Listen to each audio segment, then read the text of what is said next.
तो बच्चों आज हम ये करने वाले हैं एक गतिविधि जिसमें हम सीखेंगे जोड़ एक एक करके। और सारे बच्चे ना मेरे साथ क्या बनेंगे? चिड़िया। क्या बनेंगे?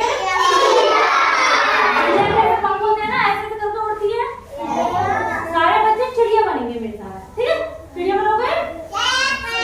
चलो अब सबसे पहले सबसे छोटी चिड़िया को बुलाते हैं। तो सबसे छोटी चिड़िया आ जाओ, ये उठ के दिखाई दिया, ठीक है?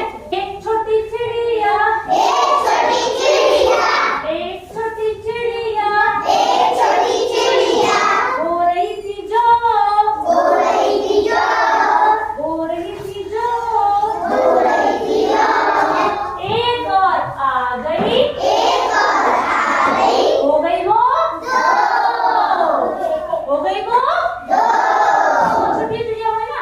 अब दो छोटी चिड़िया, दो छोटी चिड़िया, दो छोटी चिड़िया,